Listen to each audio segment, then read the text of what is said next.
Thank you. Good morning, everyone. Sorry for the late start. I was in a very important meeting with the majority leader, and so we will call this meeting to order. Madam Secretary, please call the roll. Senator Hardy? Here. Senator Lang?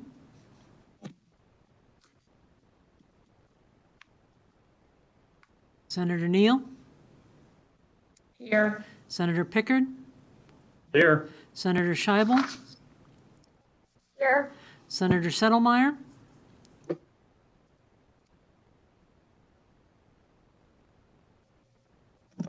Senator Spearman? Senator Lang? Senator Settlemeyer?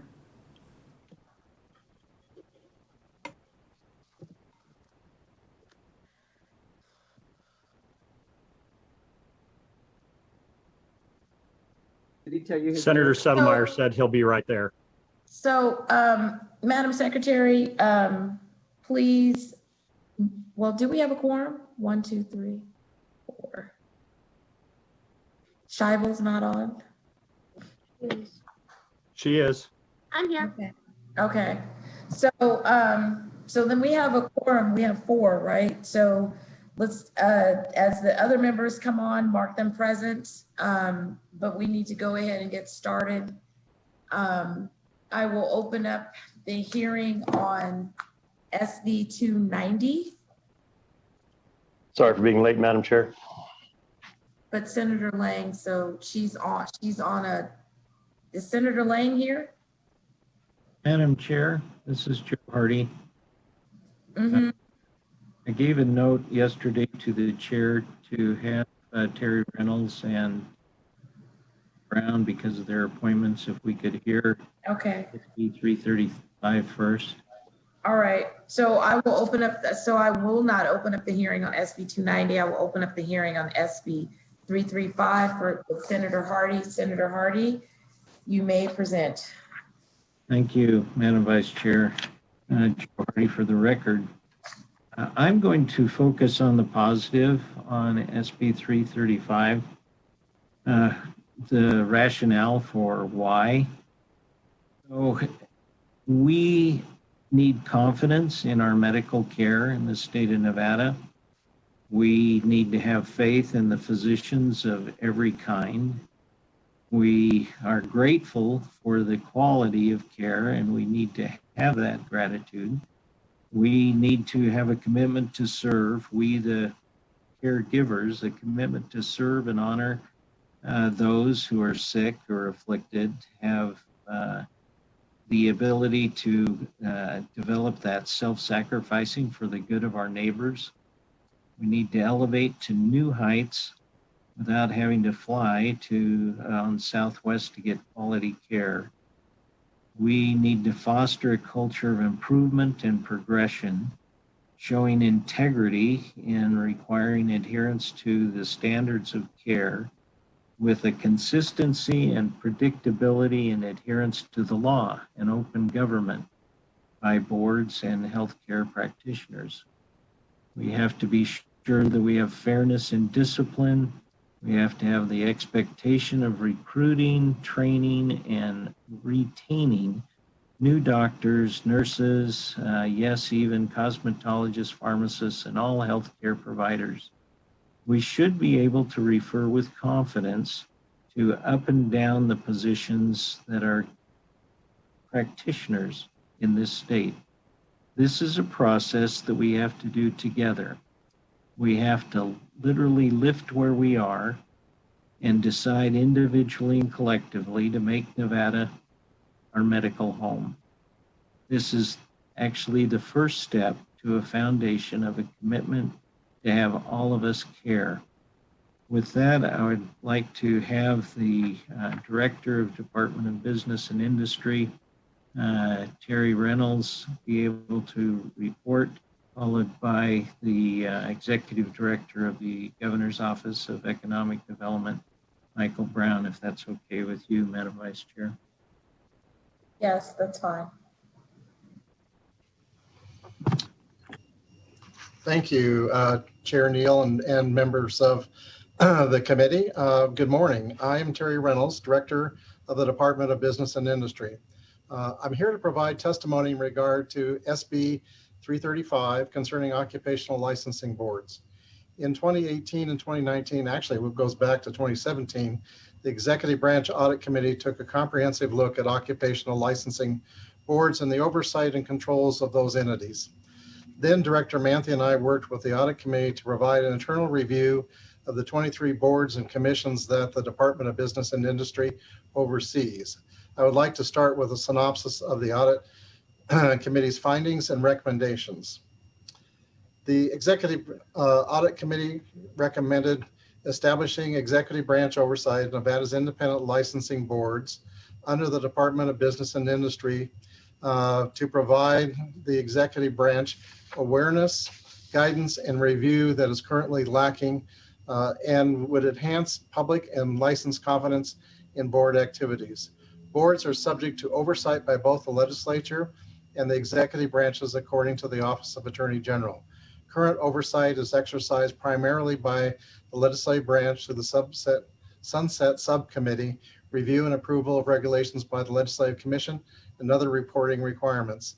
Last interim, Sunset noted many concerns with the board practices involving hearing officers, training, operating reserve, fines and fee structures, electronic access and payments, use of outside counsel and lobbyists, and centralized coordination of expenditures. Sunset also noted instances of financial irregularities. Existing executive branch oversight of boards is lacking. As far back as 1992, a study of the structure of Nevada's government recommended boards be under state oversight.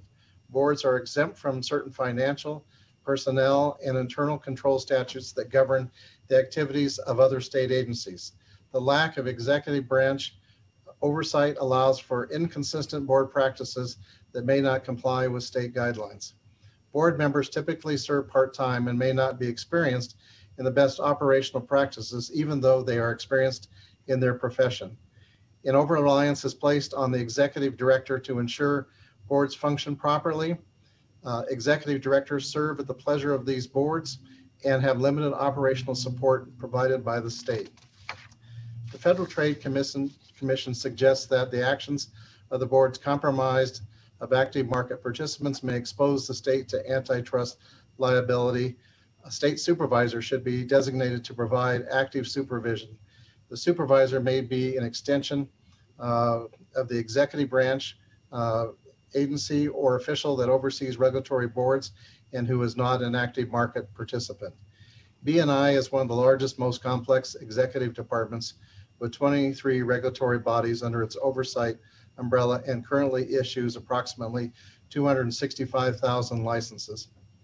BNI is structured to provide regulatory, operational, facility, and administrative support to its regulatory bodies and could expand or adapt its structure to support boards. The best first step for establishing BNI oversight may be in joining a semi-autonomous relationship by which boards retain authority for regulating professions under their practice acts, and other board operations fall under the umbrella oversight of business and industry. A phased approach may be more effective. Limited oversight may be required for boards that operate with a robust set of standards, while a more hands-on approach may be required for other boards. In an executive oversight role, business and industry could fulfill the functions envisioned by earlier studies and federal guidelines and provide state institutional support that is currently lacking. Business and industry could assist Sunset by evaluating the effectiveness and efficiency of board operations, making recommendations that benefit boards from reorganization or consolidation, providing other information and analysis to assist fulfilling statutory responsibilities. BNI could provide legislative assistance, reducing board expenditures for lobbying activities. Establishing improved oversight by the boards may result in additional costs. However, general fund appropriations may be initially be necessary to offset some of the costs for personnel and other resources. BNI may require its expanded executive oversight role. Establish standards for regulatory and financial administrative operation through business and industry.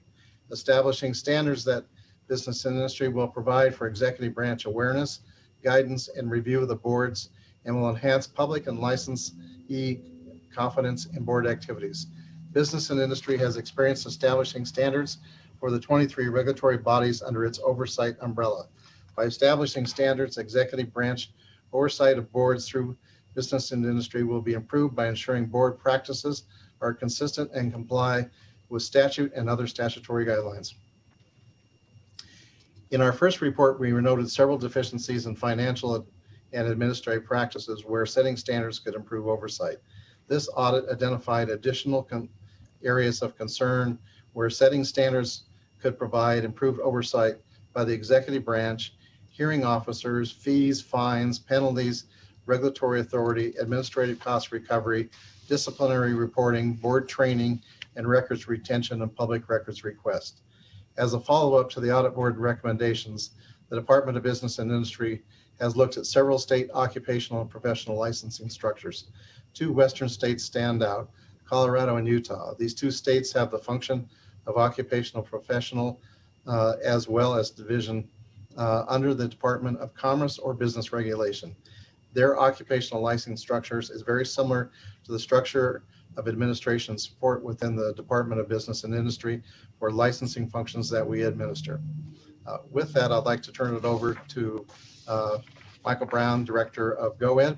I would also indicate that I will give to the committee a copy of the executive branch audit that was performed in their latest report on that. Thank you.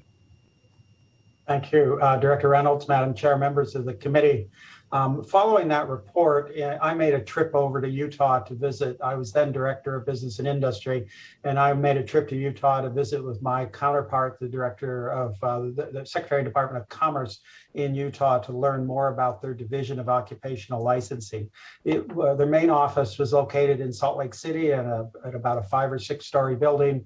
The lobby resembled a bank where people that needed to renew occupational licenses could go in and conduct and transact routine business. The division was set up with a central administration of their occupational licensing boards. It had a centralized, very robust IT system and a consolidated accounting and financial system. They had an independent compliance investigation unit that had approximately 30 investigators, many of whom had recruited as retirees from the State Highway Patrol or had subject matter expert in their areas, and then they could rotate these through it. Within each occupational area, they had a bureau chief who might oversee several different occupations in a common area. They had a standard set of internal controls. They had co-located at that facility various deputy attorney generals that supported the legal work on that, and they could provide consolidated legal support across all their different occupational licensing boards. The policy boards don't engage in the day-to-day management of the boards. They're there as subject matter experts. The employees of the boards were civil service, and they were covered under the Budget Act in Utah. And then they have a very robust webpage for the Utah Department of Commerce, Division of Occupational and Professional Licensing, very user-friendly, standardized across all the different occupations. I left there truly impressed with how Utah is managing this. The area of occupational licensing is one area that SRI prioritized in the Economic Resiliency Program. We have seen some of our competitive states, particularly Utah, particularly Arizona, reducing the barriers to make it easier for 2 career couples where one couple needs an occupational license to come to their state and get the license they need in a reasonable amount of time. The expression is often used, I think the expression is trailing spouse. And so anyway, this was my experience in my field trip to Utah on this, and Director Reynolds and I were involved jointly in this project when I was at BNI, and something I continue to have an interest in as head of economic development. With that, I think the director and I would be willing to answer any questions. Dr. Brown, can you just state your name for the record? Oh, I will. Michael Brown, Director of Governor's Office of Economic Development. Okay, thank you for that. Okay, Senator Settlemyer, you have questions all ready to go. Thank you, Madam Vice Chair. I appreciate the opportunity to ask a question. In that respect, I was curious, what was the selection process for what boards would fall under this versus boards that would not? I'm just kind of curious because you've got some boards which over the years have shown themselves to be problematic, where you've got other boards, such as the nursing boards, that were kind of the shining example of success. And I'm a little concerned with the idea of potentially taking money from the nursing board to help prop up boards that are not as good. And then we have some other boards that are out there, such as a homeopathic board, which I did a rewrite on last legislative session, and the governor still has not got around to appointing people to the new board. So it seems questionable that we're potentially going after boards when they have not been properly equipped. So I'm kind of curious how the selection process was determined. Senator Settlemeyer, this is Terry Reynolds, Director for the Department of Business and Industry. Neither Mr. Brown nor I had anything to do with the drafting of this bill, so we did not select those entities. The Sunset Subcommittee recommended that they look at boards that did not have a robust administrative support with their actual setup for their staff for that. And I think that probably had something to do with this. But as you know, the boards are not, they're all created equal. Some have very good administrative support and others do not. And so I think any kind of going forward with this type of legislation and this type of administrative control, it's really going to have to be broken down into pieces and look at the actual individual structure in terms of where they're at today and where they should be going forward. So I'm not here to basically comment on how the current legislation is structured, but more to tell you what the recommendations were for the audit subcommittee. And as you know, Senator, you've been involved in the Sunset Subcommittee for quite some time, and you know the complexities of which these boards and commissions present and how they've kind of grown up over a period of time. So I think there needs to be really kind of an overall comprehensive look at how to go about this, and it may be beyond what we can do in this legislative session. May have to go into the next couple sessions to be able to determine the best route for this.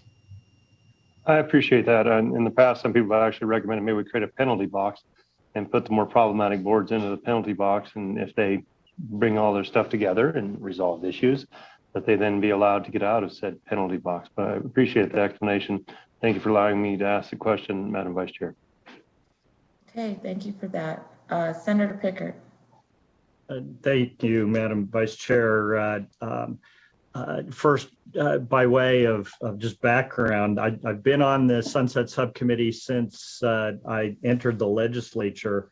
And so I've seen, in fact, even before that, I was working with former Assemblyman Lynn Stewart on what became AB 328 in the 2017 session, where we actually started out looking at this very concept. We were working with the governor's office and several of the boards because we had a significant problem, both with, at the time, it was the dental board, and then with the result of the Supreme Court case in the North Carolina Dental Board versus FTC, which is where the Supreme Court said states need to do a much better job of managing and overseeing boards that are predominantly made up by market participants.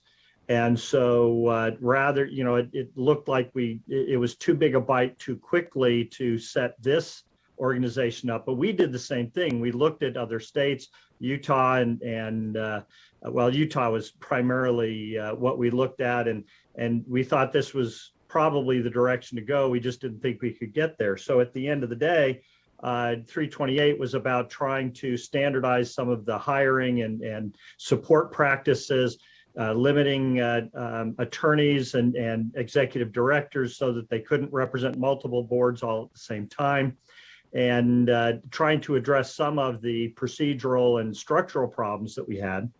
But the thing that really came through the Sunset Subcommittee activities was that some of the boards are understaffed, undersupported, and frankly, the body of practitioners was so small. So, for example, the homeopathy board, there were only like 60 members, and they can't afford to pay the deputy attorney general the bills that accrue when the AG's office steps in to help.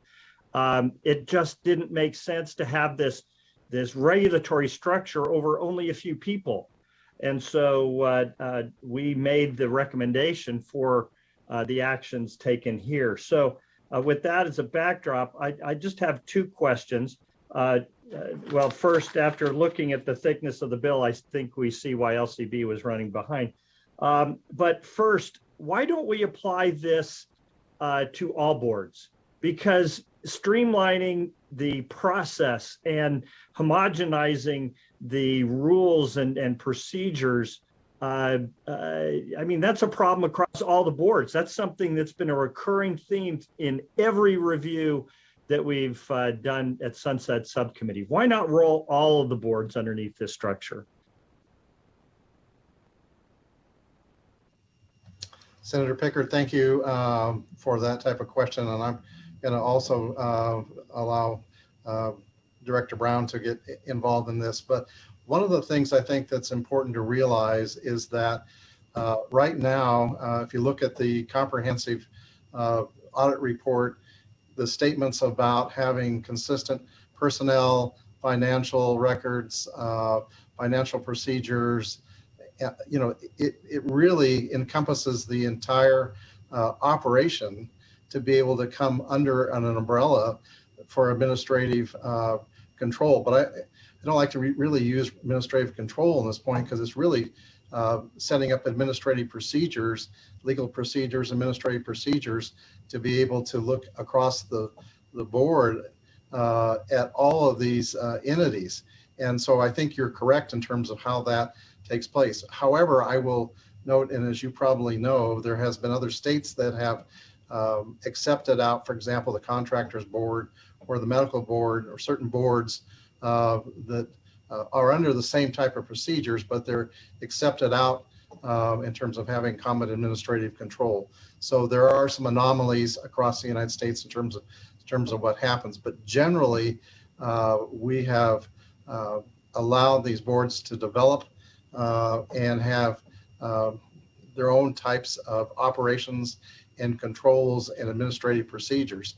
And so now to bring it back into a common format for personnel, administration, financial regulations on them is going to take some time and some work to get to that point. And so you know this as well as I do, Senator. You've been very involved in this and actually you know, helped to get this to where it is today. But I think that this is something that should be done for everything. All the boards and commissions across the state, they should all be under essentially uniform financial, personnel, and administrative controls within the state. Makes good sense. It makes good sense from a standpoint of having transparency and controls in their operations, and it also makes good sense to make sure that everybody's operating under the same rules, and I think that's extremely important. Yes, let me follow up. Michael Brown, Director of Governor's Office of Economic Development. You know, I think it's a matter of scale. When we talked to some folks pre-pandemic about the governor's audit recommendation about what it would take LCB, the budget process, the IT process, it was simply a matter of scale as to how much you could tackle at one single time. All right, and I do appreciate that. I had envisioned when we were first talking about this, about rolling it out over time and, you know, have different sections effective at later dates, particularly since we had immediate issues we had to address. Those would be the first. And then boards like the Contractors Board, which, although they are a fiefdom unto themselves, they do a pretty good job. I think it's well run.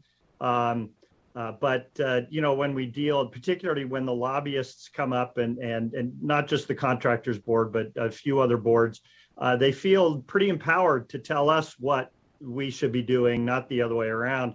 And therein lies, I think, part of the problem. They resist oversight. And thus, we run into the North Carolina Dental Board case kind of problems. And so, the Sunset Subcommittee is great. I enjoyed working on it because it kind of exposes some of these defects, and which is my second question, which is how is this going to affect the role of the Sunset Subcommittee?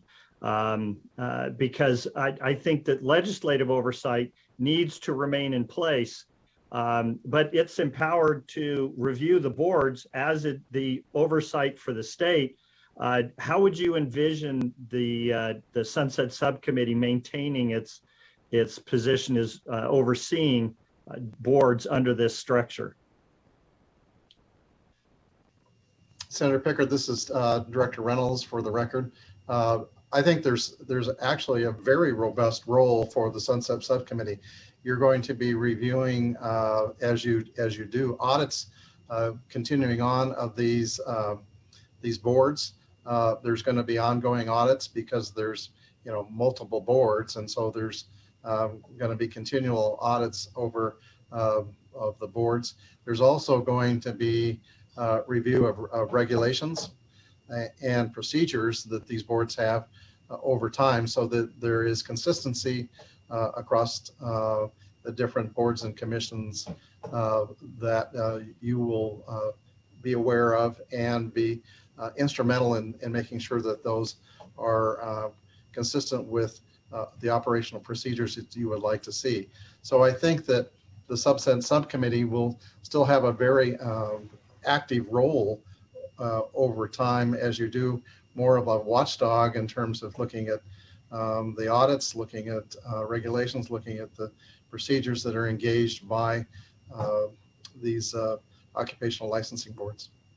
Yes, and if I could add, Michael Brown, for the record, Senator, I think is a very valuable role. I mean, this is a system that's been built upon itself decade over decade.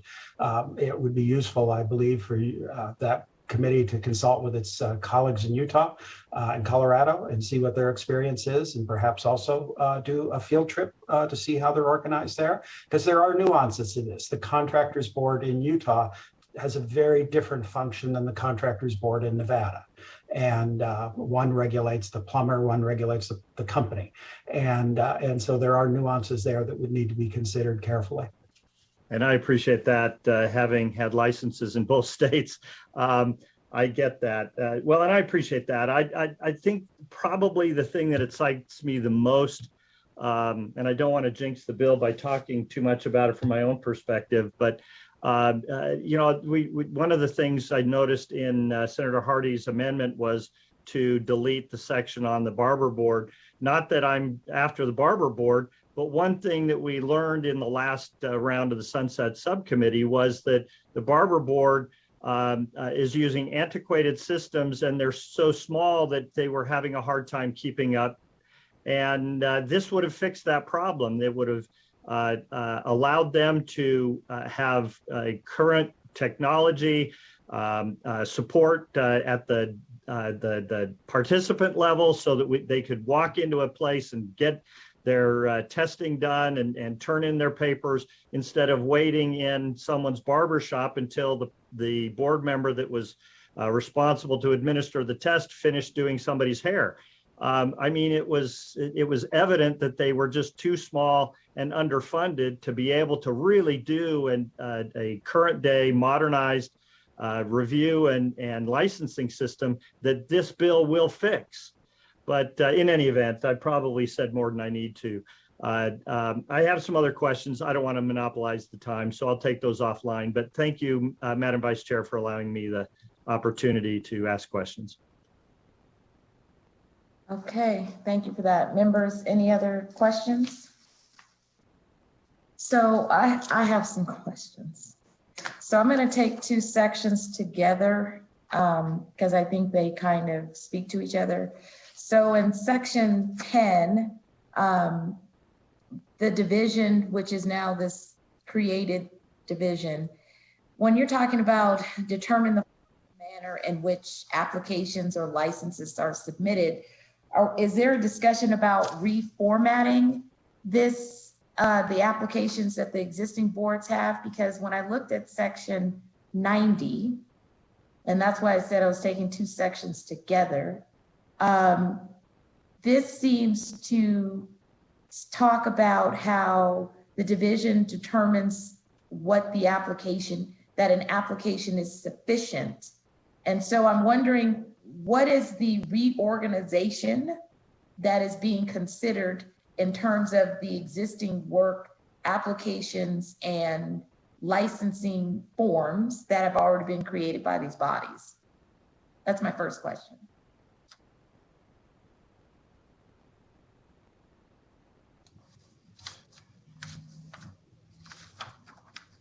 Vice Chair Neal, let me attempt to try to answer that. One of the issues, this is Terry Reynolds for the record, excuse me, Director for the Department of Business and Industry.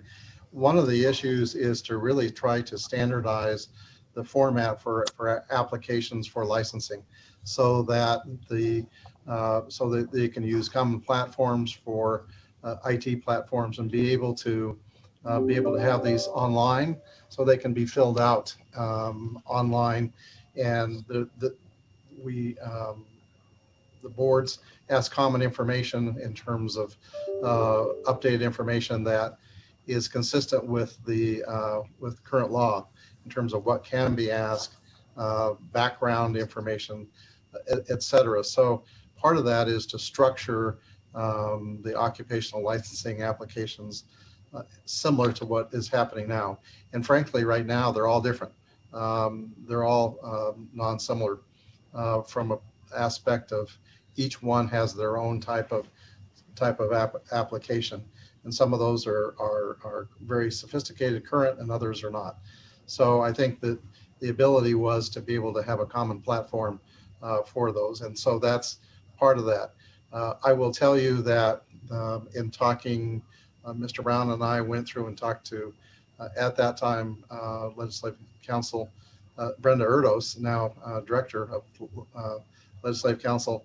But we had meeting with her to talk about the statutes and kind of where we're at. And basically, as you see by the size of this bill, the complexity of trying to go in and format each one of these sections to be able to have some commonality going forward with that. And so it's extremely difficult exercise, and what you get is basically a 270 some page bill with different sections, as you pointed out, that refer to other areas because it's spread out in the current NRS and NACs to be able to do that. And each board has their own section within the administrative code. And so I think realistically, what we're talking about is to be able to take and create common platforms for applications, for background information, for licensees, so that they're easily discernible, they can be filled out online, and they can have an expedited process. Okay, thank you for that. And so my next question's on section 25. I'm not pulling in two sections there, just on section 25. That 5%, so the 5% that will be collected, this is per board, yes? Terry Reynolds for the record, that is my understanding. I'll defer to Legislative Counsel in terms of how they drafted that, but it's my understanding that there would be a contribution by other entities, other boards toward the operation of that. And as we go forward and add, potentially add additional boards, that would provide a base funding to be able to do the administrative work that would be necessary going forward to add those additional boards in for funding. But I can't really comment on the how that was structured because we weren't, like I said, involved in this bill in terms of putting it together. Okay. Okay, and so my next question's on section 33 and 35, but on 33, because this is section 33, basically the division may employ the attorneys, investigators, hearing officers, experts, etc. But the way you have composed, or not you, but the way this bill has been composed and all of the boards that you're taking under one house, how is it exactly? Because when I was looking at how the members are selected, it seems that we're picking and choosing the members that are selected to be on the board. So how will this, the experts, consultants and everything be determined? Is that expected to be housed in under the expertise of one individual? Or do the boards who are now being taken under this get to then advise on who they have used, and the proper way that they, as a dental board or as a medical board, been able to handle these issues? I'm just thinking real life. Terry Reynolds, for the record, Chair Neal, let me try to go back to what we do within the Department of Business and Industry. We have 23 boards and commissions. 13 of those are policy boards and licensing boards that are involved in that. We use a common attorney through the AG's office to represent us. We use if we have to use outside counsel, meaning the law allows for that, we go through a request for qualifications process, and we hire counsel, and that is approved by the Board of Examiners. So outside counsel is approved through that process. We use all our internal IT. We always have IT contracts for software development and that for our boards and commissions, but we generally have that done internally. And so we would envision pulling that in from we use our own financial people. We assign management analysts or ASOs, agency service officers, to go in and be able to review the budgets and make recommendations on the budget and work with the entities on their budget. And so we do probably 90% of that work in-house. And that's what I would recommend for this. Obviously, from a policy standpoint, that's where the policy boards come into play, and they're going to be the most knowledgeable in terms of those appointees, in terms of what should happen from a policy standpoint, in terms of hearing on regulations and that. But we're also going to be consulting and working with the Attorney General's office to be able to oversee that process and make sure that we are complying with the administrative hearing process. Okay, thank you for that. So, and I'm glad you said the administrative hearing process, because then it brings me to my next question. Now, this is a 2-for-1. So section 35 and section 127. So section 35 is where the division will hold hearings, conduct investigations, etc. But in section 127, it is talking about how all the money received by the division in this section seems to talk about, the refunds, the collection of fines and fees associated with the hearing panel, et cetera, et cetera. And so I'm trying to understand, okay, now the division will be taking, and I need clarification, if they are now going to be receiving any of the money from violations, fees, because typically this would be the hearing officer and the board would deposit the money collected for the imposition of fees, et cetera. And there was a state board of examiner element there. So I wanted to understand the real life, once again, how the hearings and investigations will be conducted, and then the fines and fees associated with it. Chair Neal, let me state this from our perspective, but once again through business and industry. All fines and penalties go to the general fund. They do not come into to the department. We do hold administrative hearings, and that process is set up to, and that cost for those hearings and the cost for the operation of the different policy boards are set up in different budget accounts. And so that we can track each one of those individual policy boards, for example, the Real Estate Commission or the Common Interest Community Commission, or the several boards that we have with insurance, or EMRB, for example, the board that makes decisions on there. Those are all separate budget accounts that we held, and so we keep the expenses. We track those expenses within those accounts from a separate standpoint. So we don't commingle the funds from all of our boards and commissions. They're all handled separately. And then penalties on that, as you know, they don't go back into supporting the boards. They basically are accepted out and go to the general fund or go to an outside fund. So just to assure you that we follow those individual processes that we have for each one of our boards that we oversee, whether it be in real estate or insurance or mortgage lending or financial institutions or real estate. And thank you for saying that, because the strikeout on section 127 lines 30 through 36, you know, that was original language which basically said, yes, it would be deposited with the state treasurer for credit to the state general fund. But the new language doesn't say for credit to the state general fund. It just says deposited with the state treasurer for credit to the occupational licensing account. And that's why I wanted clarification, because in the original language, yes, general fund. And in this one, it says that it would be going to the occupational licensing account created by section 14 of the act. So it struck out general fund, and I don't know if that was an error, if we were still playing by the same rules, but I wanted that on the record.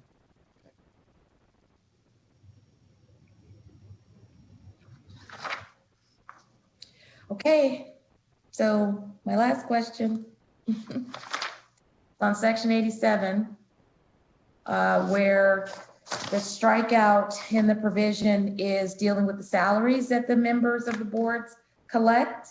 So it looks like no more salaries.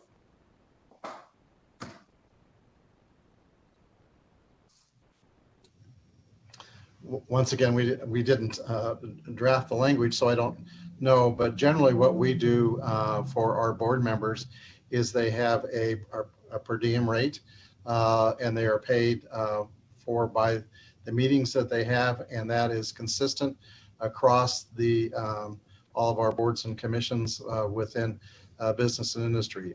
I will tell you that from our perspective, they're not all equal. Some board members put in a tremendous amount of time. The qualifications for those board members, you need skilled people.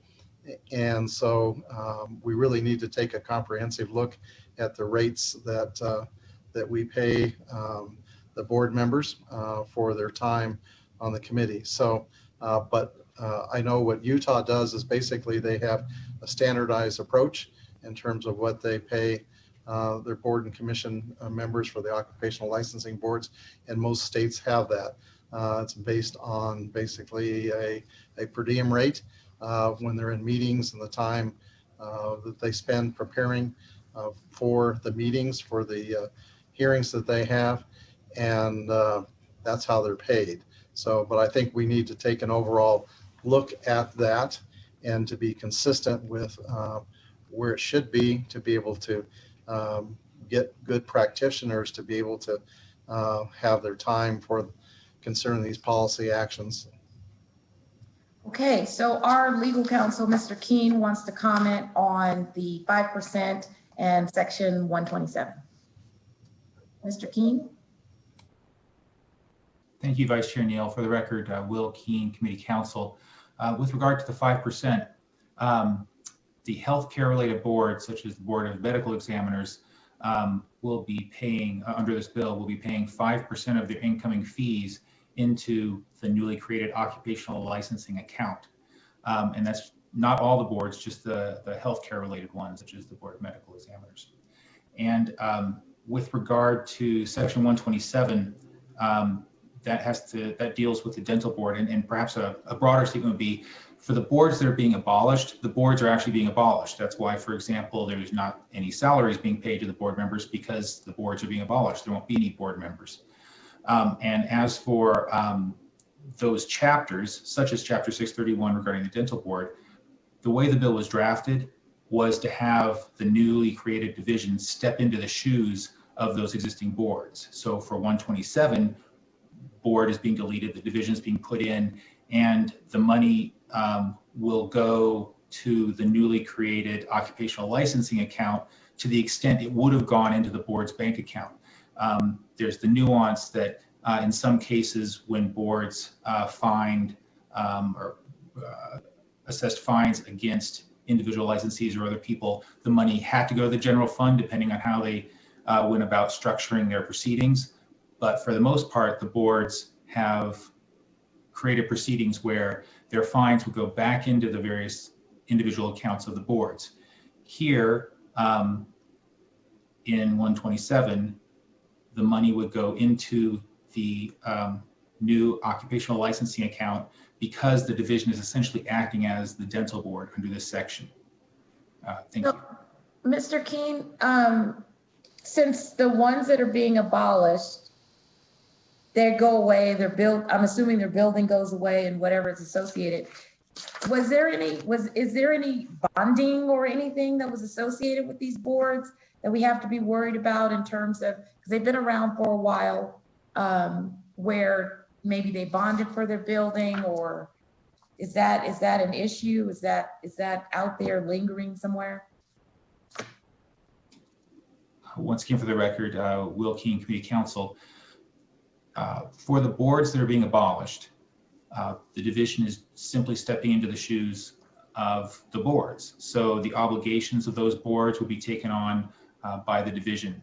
I'm not aware of any bonding that was done by particular boards. There's not particular provisions about that in the particular board chapters, but the division would step in and take on the obligations of these boards. There's not specific language in the bill to address that, but given the way the bill is drafted, that would be the assumption that whatever obligations these boards have would be taken on by the division. Got it. Thank you, Mr. Keen. All righty. Well, I'm done with my questions. So Senator Hardy, is there any additional comments, or else I'll open up for support? Whatever questions the committee has, we'd be happy to answer them. If Terry Reynolds and Michael Brown are still around, it's wise to pick their brain as much as you can. They have to leave. Okay, so we will open up for support on SB 335. Thank you, Vice Chair. To testify in support of SB 335, please press *9 now to take your place in the queue.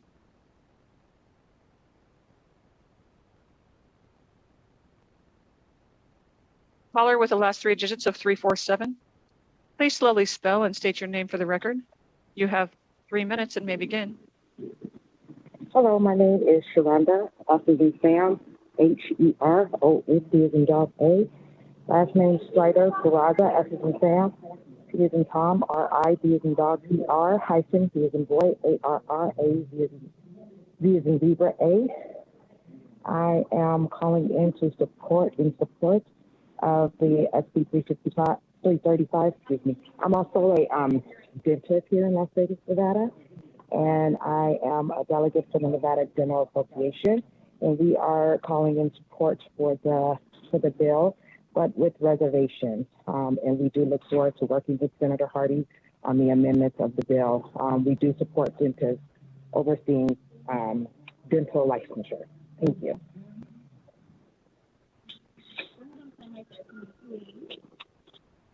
Thank you, caller.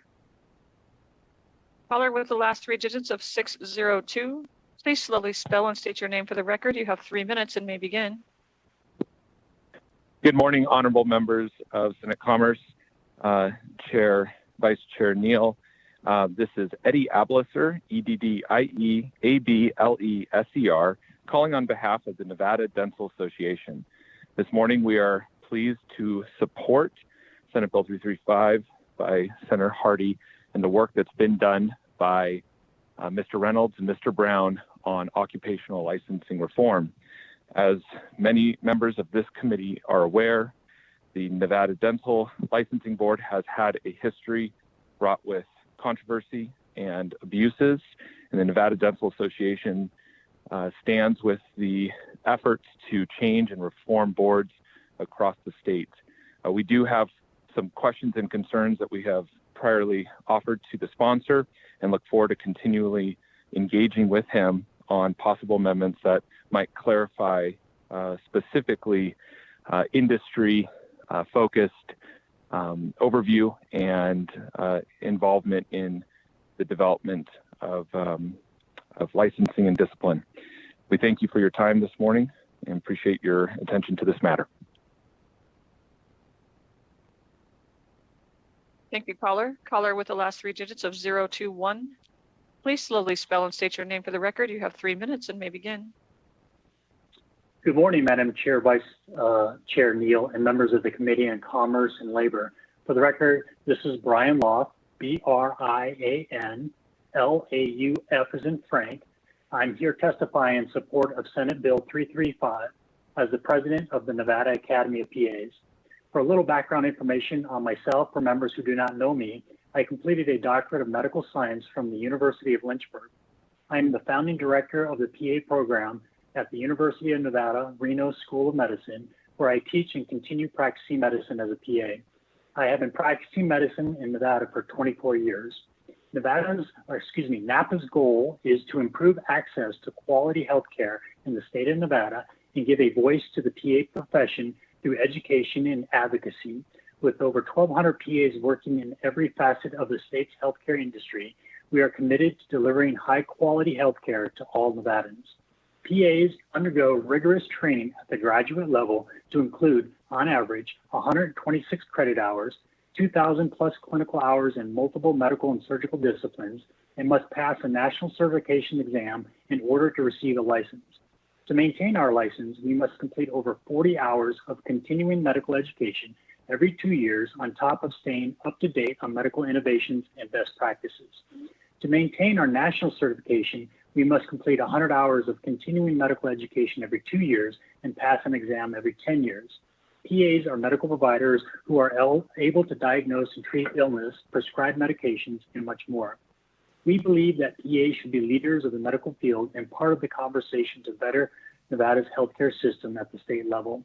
We would like to have meaningful input into the regulation of our profession and offer current knowledge of the PA profession when regulatory boards make decisions affecting its licensees.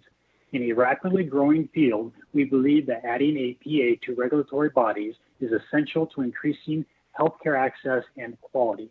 For these reasons, we are specifically in support of sections 23, 24, 148, and 149 of this piece of legislation, as it provides PA representation in the licensing and oversight of our profession.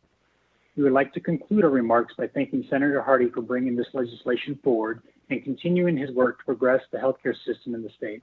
Thank you for your time and consideration. We are in support of Senate Bill 335. Thank you, caller. Caller with the last three digits of 848. Please slowly spell and state your name for the record. You have 3 minutes and may begin. Thank you, Chair and members of the committee. For the record, my name is David Dazlich, D-A-Z-L-I-C-H, and I'm the Director of Government Affairs with the Vegas Chamber. We'd like to thank Senator Hardy for bringing this bill. This bill is in part to address the goals of the Southern Nevada Forum, one of which was the retention and ease of licensing for medical caregivers throughout the state. Over the past year, we've seen the need for an increase in the number of licensed and professional medical caregivers within the state and within our medical markets. We believe that this bill will do a lot towards the ease of licensing and encouraging the retention of qualified medical professionals throughout the state of Nevada. I'd like to thank you and urge your support for this legislation. Thank you, caller. If you recently just joined us, we are currently in support of SB 335. To testify in support, please press star 9 now to take your place in the queue.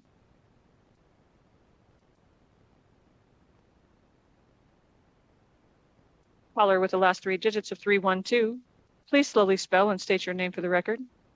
You have 3 minutes and may begin.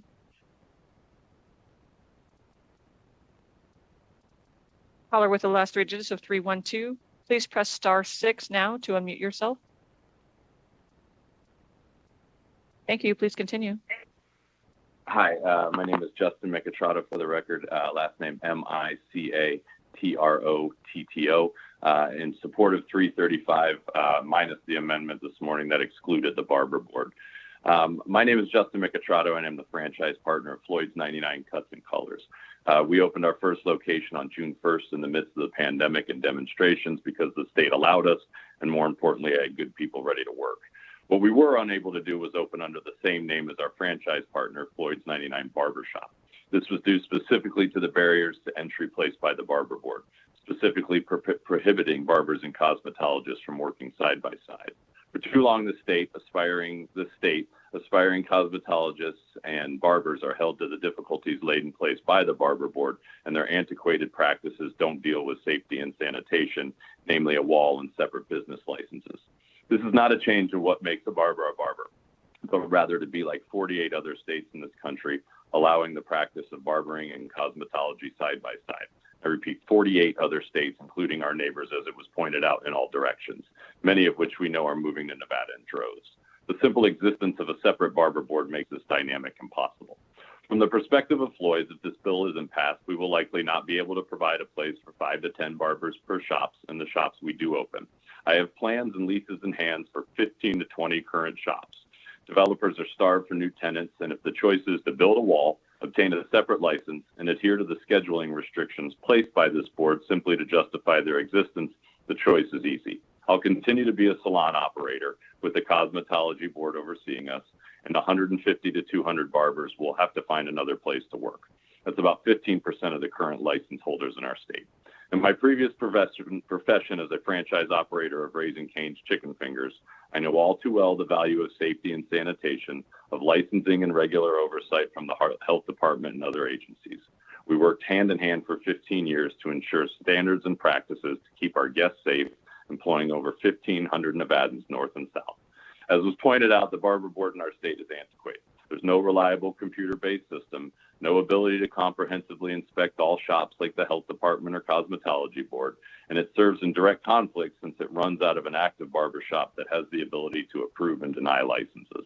This needs Nevada with 2 choices, and I won't go into those as they were stated. Simply, this bill does provide that option.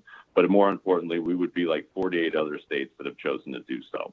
We don't have to figure this out, as it was pointed out by Mr. Brown. There is a great example to our north. I've learned in the past year there is opposition to this evolution in the barber community, and as someone who provides jobs, I simply don't understand why this narrative exists. The ability to practice both of these licensed professions side by side is prohibiting job growth. We are one example of that. Since I've taken up enough time, I only want to share I have spoken to salon owners and barbering brands in other states that are avoiding Nevada specifically because of the existence of our barber board. There seems to be a culture of competition that isn't welcome in the barbering community. Perhaps this is driven by the myopic narrative that working side by side is a bad thing, rather than seeing additional venues as a career path opportunity. Thank you. Thank you, caller. If you recently just joined us, we are still in support on SB 335. To testify in support, please press star 9 now to take your place in the queue.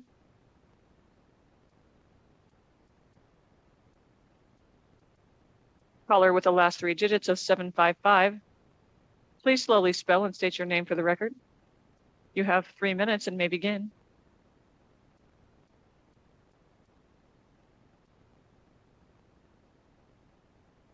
Caller with the last 3 digits of 755, please press star 6 now to unmute yourself.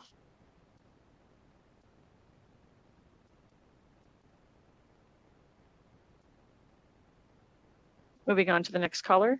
Again, we are currently in support of SB 335. To testify in support, please press star 9 now to take your place in the queue.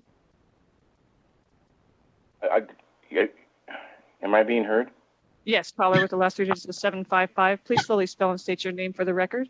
You have 3 minutes and may begin. My name is Dr. Richard Dragon. I am a practicing dentist, Dragon as it sounds, D-R-A-G-O-N. I'm a practicing dentist in Douglas County. I practice here since 1985. I am the immediate past president of the Nevada Dental Association. I'm co-chair for Council on Government Affairs for the Nevada Dental Association, and I am a previous disciplinary screen officer for the State Board of Dental Examiners, 2017-2018. I am in support of SB 335 with amendment, which we've already spoken to the sponsor to. He's agreed to talk to us about such an amendment.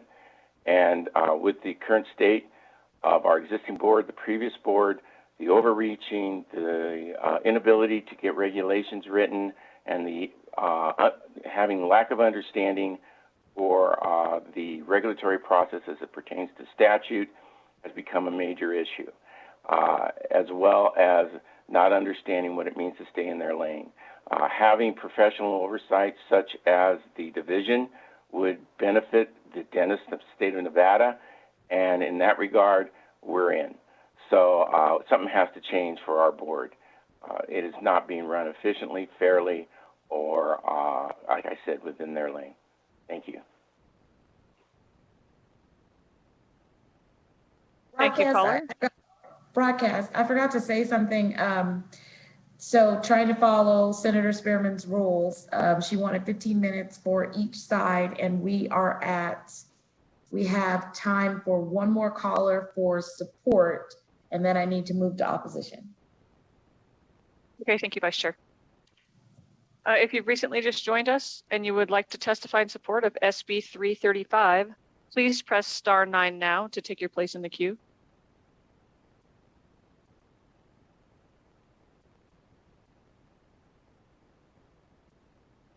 Vice Chair, you have no more callers left in support at this time. Okay, thank you for that. So members who are public, who's calling in for opposition, I'm going to limit you to 2 minutes. We're going to do a total of 15 minutes for the opposition. So we have time for neutral and time to get to our second bill and floor. So I want you to be mindful of that. Mr. Melandro will cut you off at 2 minutes. All right.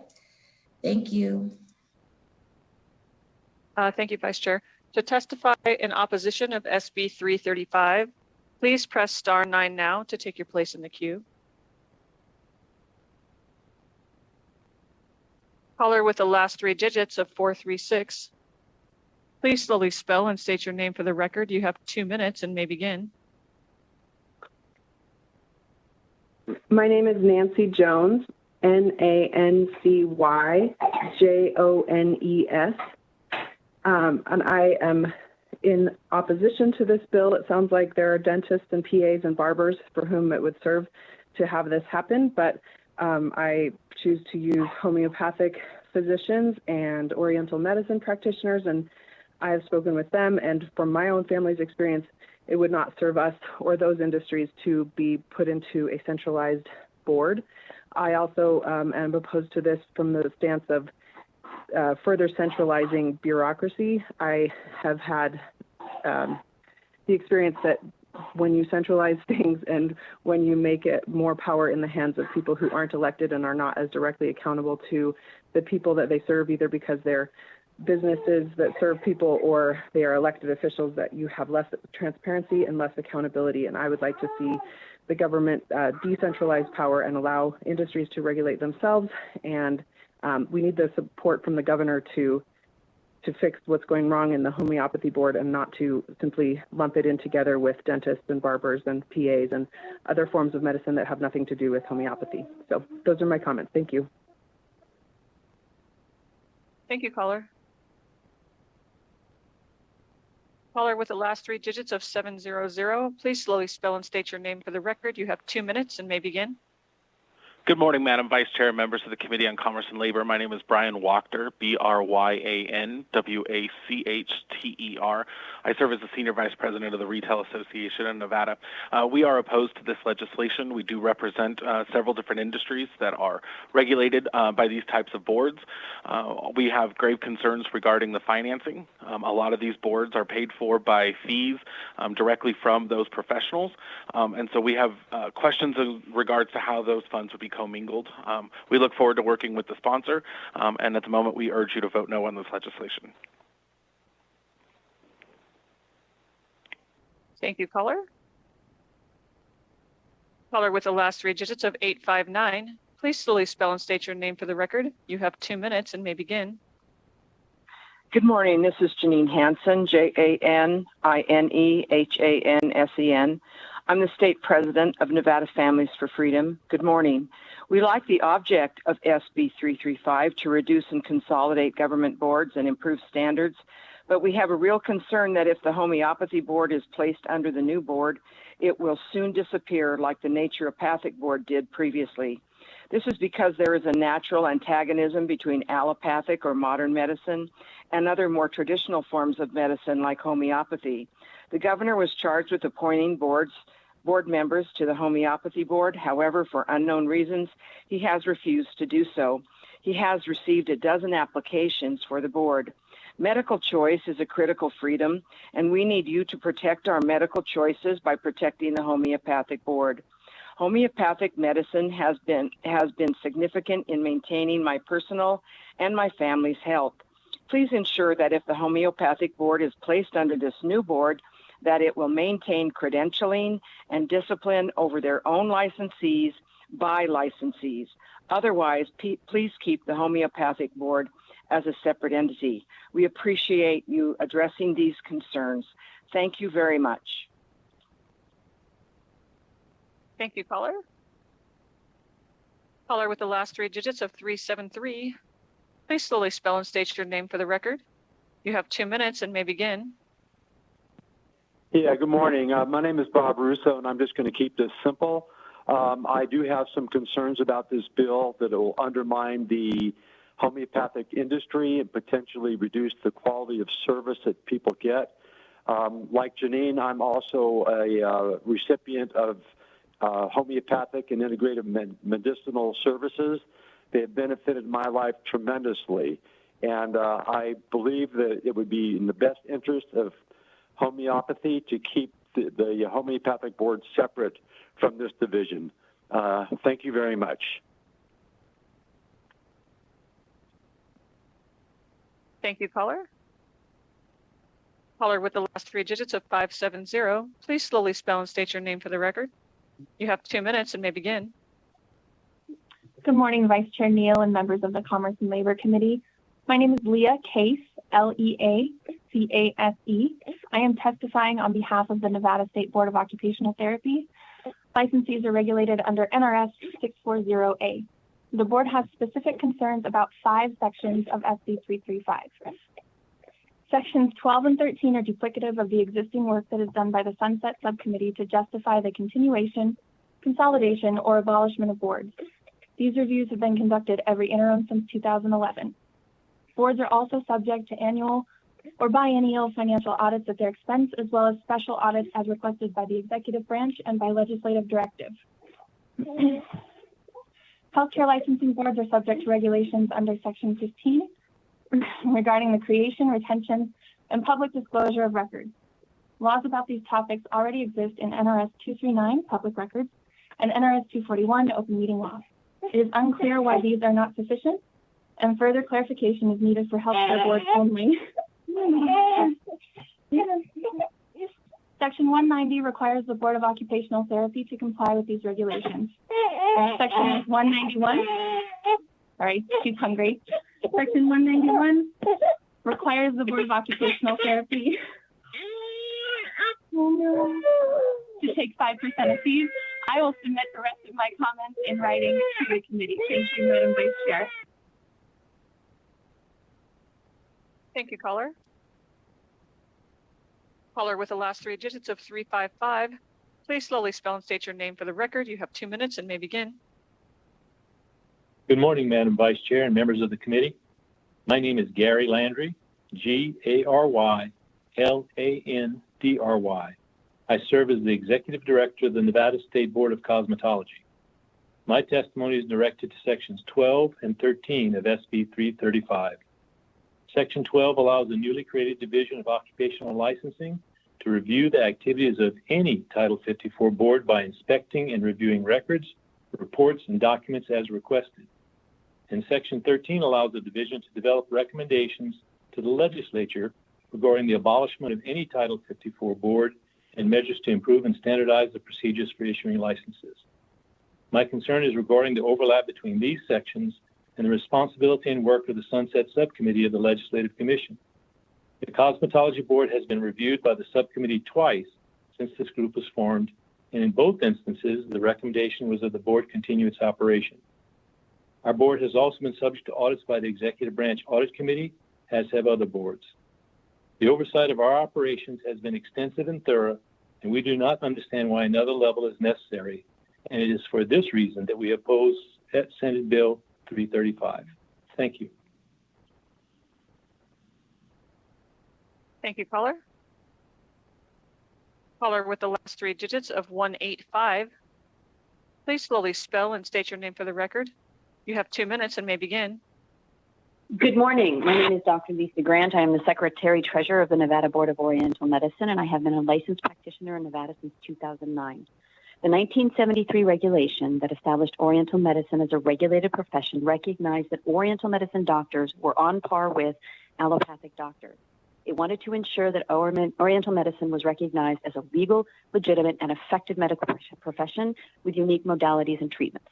Abolishing the board and subsuming alternative medicine to allopathic medicine runs the risk of diluting the independent, legitimate effectiveness of this profession. Traditional Chinese medicine utilizes unique methods of diagnosis, and treatments based on acupuncture and herbs are different from Western medicine. Understanding the legal language and concepts of Oriental medicine is critical to ensuring that the uniqueness of the practice translates into effective regulation. We are quickly growing as a profession in Nevada as a result of the efforts of the current board to align to national standards and licensure transparency. The legislation we introduced in the last session aligned all of our licensing processes with national certification and educational standards. We want more people to use Oriental medicine, and we need more qualified practitioners, and we are working hard to make this happen. We are literally in the final stages of contracting for an online licensing system to modernize and standardize the licensing process even further. We are taking all possible steps to make the regulation of Oriental medicine modern, effective, standardized, and transparent. We oppose this bill because eliminating the board will eliminate the deep level of expertise necessary to ensure that public safety and effective regulation on a governmental level are created. By eliminating the board and subsuming all of the functions of the board to independent or to a government committee that doesn't necessarily understand the specifics of the medication really does run the risk of decreasing public safety and the effective regulation. Thank you very much. Thank you, caller. For those of you that recently just joined us, we are currently in opposition of SB 335. To testify in opposition, please press *9 now to take your place in the queue. Broadcast, we have about 6 minutes left in opposition, given 15-15 for each side. And so if there are folks calling in and you know that someone has already said your comments, ditto is fine. If you could keep it shorter to allow more time for the folks behind you. I think we roughly have 8 people in opposition. So if you could just think about the other people behind you to let them get in their comments, but we're going to give close it at the 15 and then go to neutral. And you can always submit your comments in writing. You can send an email, etc. Thank you, Vice Chair. Caller with the last 3 digits of 508. Please slowly spell and state your name for the record. You have 2 minutes and may begin. Good morning. My name is Ted Girard, T-E-D-D-G-I-R-O-U-A-R-D. I'm the chair of the State Board of Athletic Training, and I'm here to speak in opposition to SB 335, notably the inclusion of the abolishing of the Board of Athletic Training. I would also like it on the record that since given the gift of licensure by the state in 2005, the Board of Athletic Training has overseen the profession in Nevada with the utmost professionalism and integrity. The Board of Athletic Training has worked diligently in its role to protect the public and to oversee the state's licensees and as efficiently as possible. That being said, I'm concerned that this bill will negatively affect the athletic trainers in the state. Furthermore, the Athletic Training Board is financially self-sufficient with appropriate administrative support, as the Athletic Training Board has a co-working arrangement with other boards. Our executive secretary is also part of the administrative collaboration to take advantage of more experienced executive directors for best practices. Furthermore, the Board of Athletic Training is using expedited processes for licensing. Also, the Board of Athletic Training recently progressed through the subset subcommittee with a positive review. So to summarize, we are concerned that our board has been unjustly and unfairly, I guess, put into this situation to be abolished, and really don't understand what the metrics were that put us in that in this bucket. Thank you.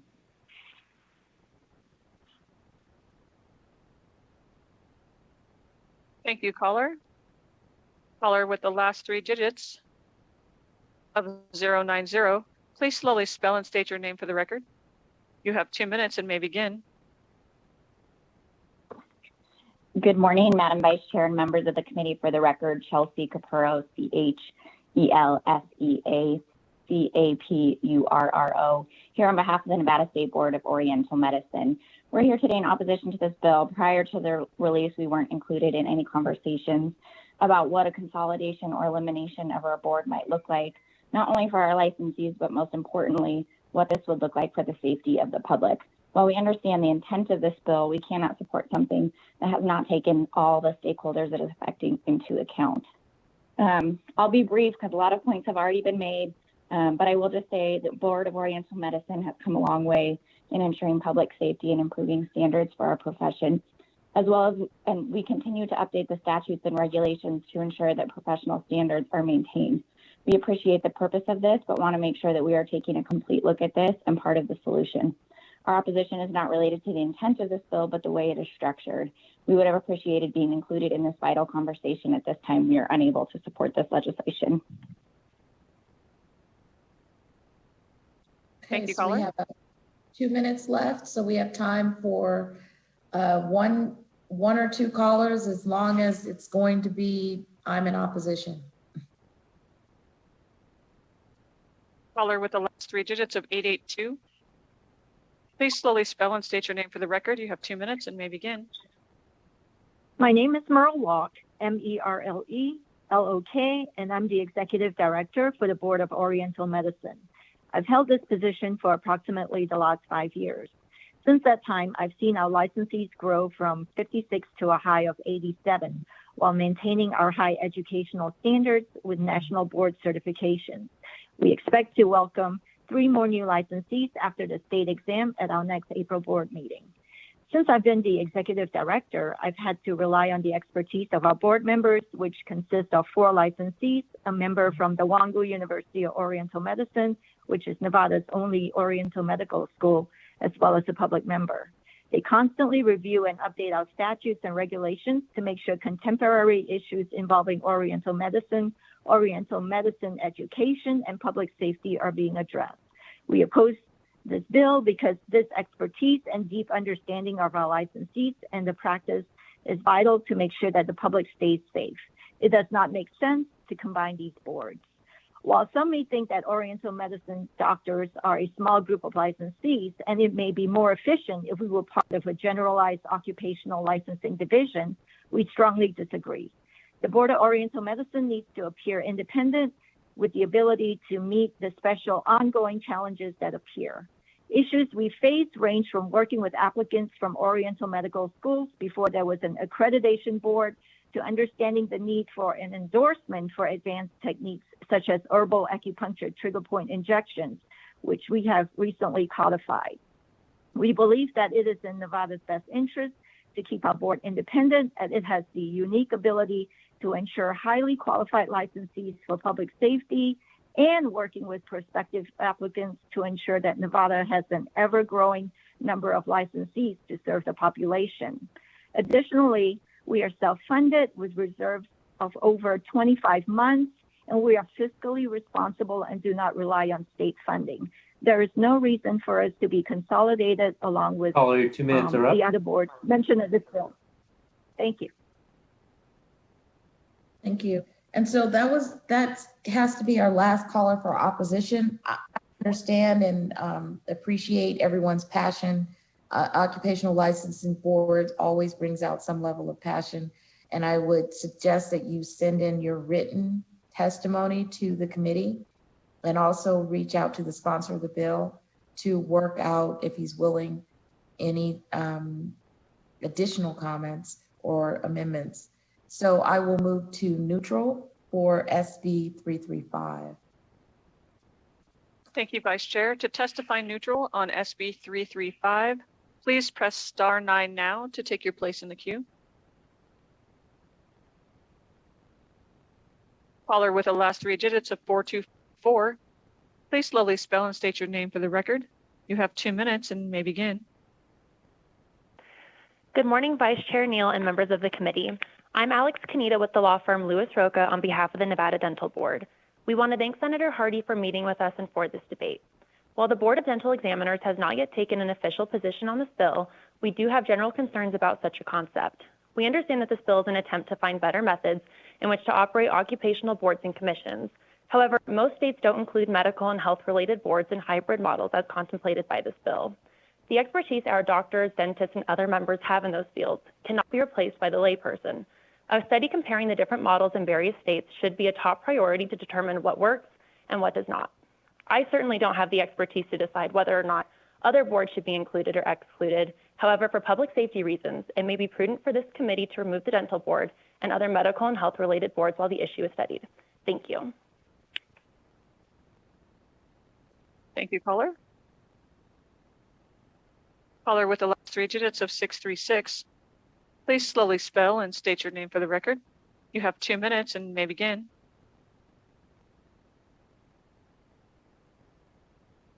Caller with the last 3 digits of 636, please press *6 to unmute yourself.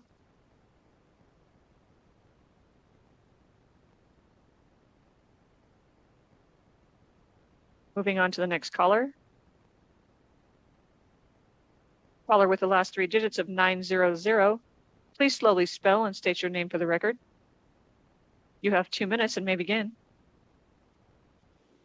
Good morning, Madam Vice Chair, members of the committee. Dan Musgrove on behalf of the Chiropractic Physicians Board of Nevada. That's DAN, capital MUSGROVE. We are neutral with concerns.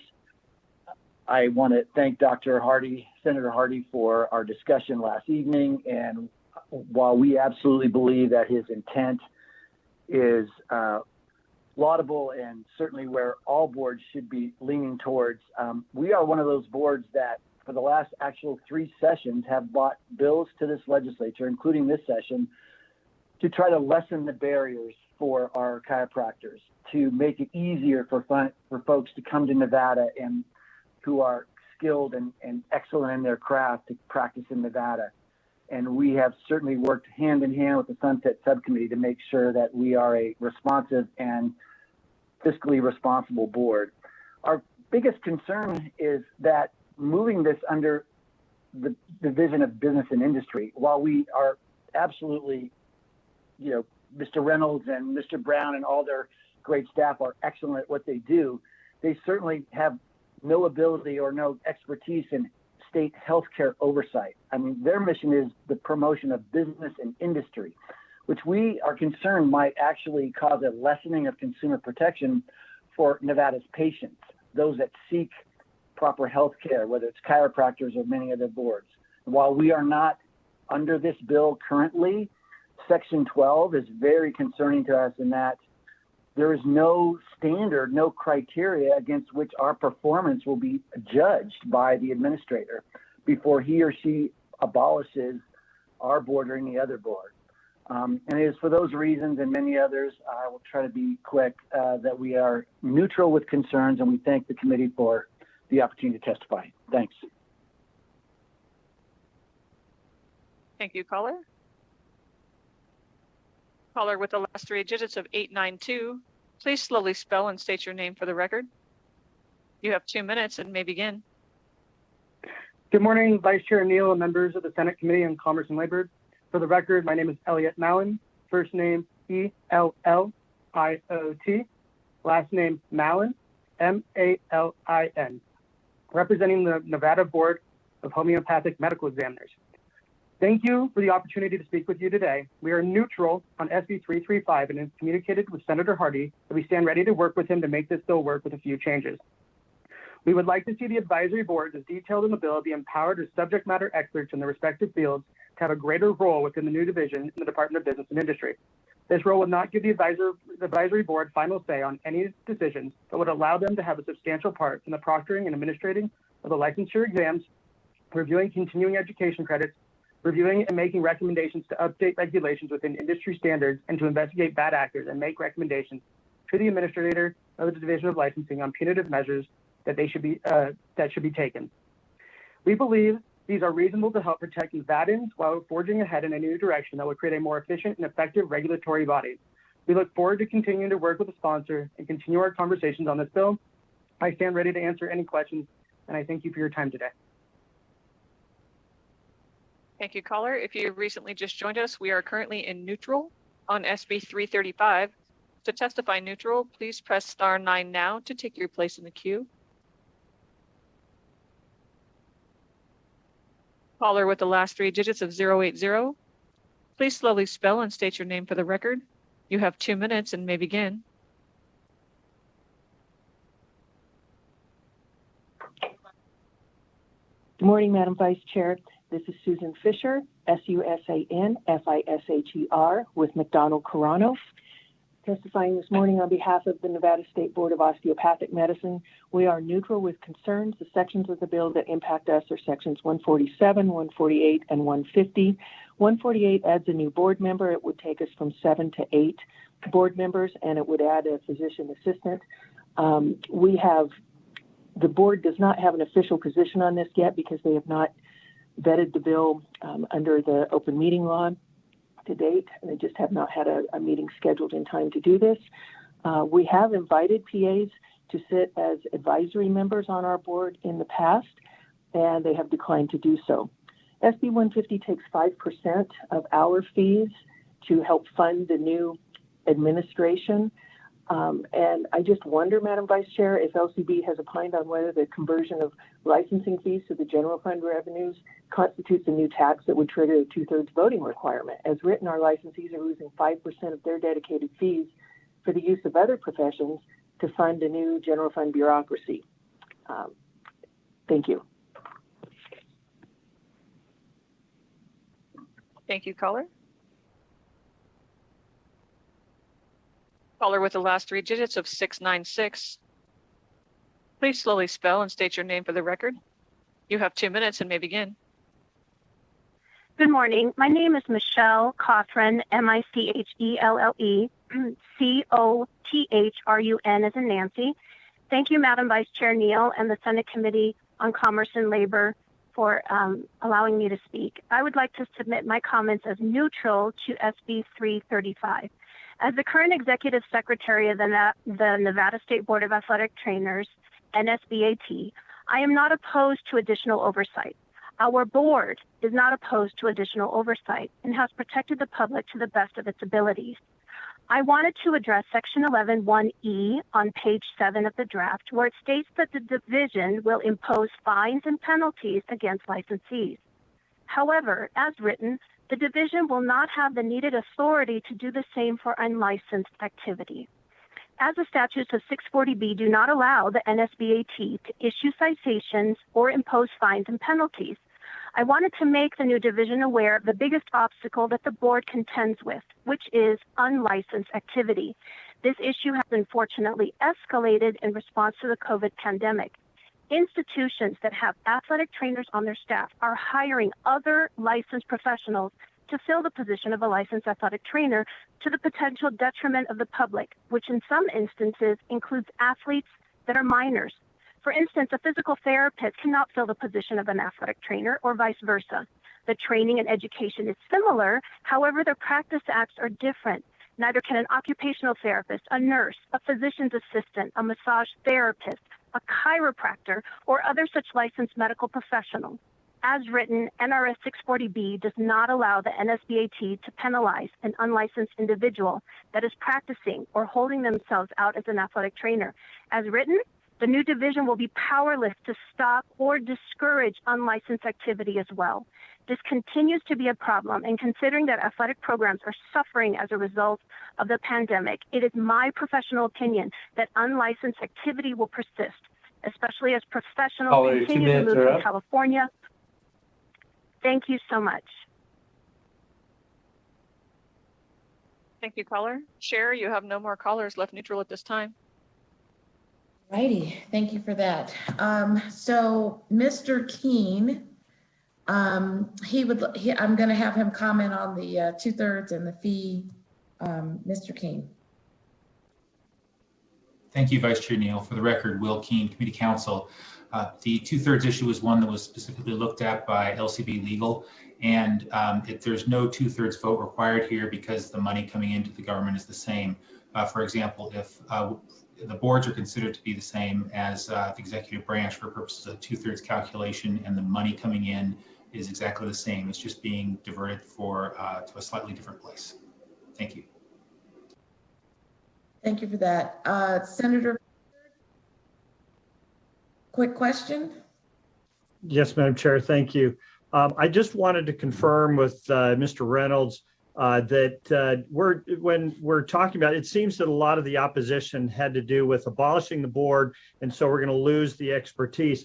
As I read Section 9, it allows the, and 8 for that matter, but Section 9 allows the administrator to maintain experts so that we don't lose that expertise within the oversight and application or administration of these boards.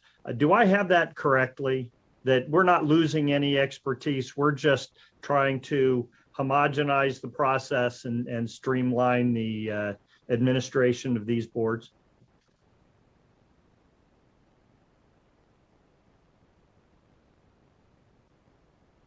Senator Pickard, Mr. Terry Reynolds had to leave the meeting. All right, I didn't look first to see if he was still there. Senator Harding, maybe you can answer that.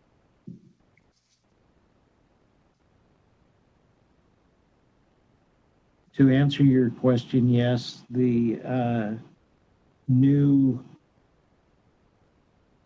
department or the new division, as it were, of licensing has the ability to incorporate the advice and systematic involvement of the people who have expertise in the field.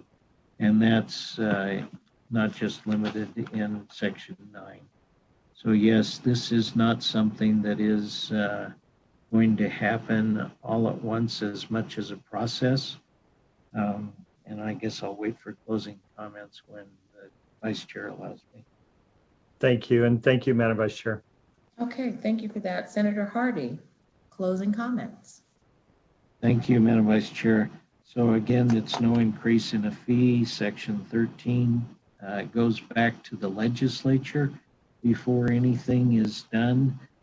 This is a process. I called up Utah, for instance, and asked them about how they did it. I'm licensed in Utah and Arizona, so I'm familiar with more than just our boards. And they said, well, do you know Michael Brown? I said, yes. They said, well, he was just here. So we were doing the same kind of thing, looking around and seeing what works. And my impression with the Utah model is that it not only works, but it's very efficient.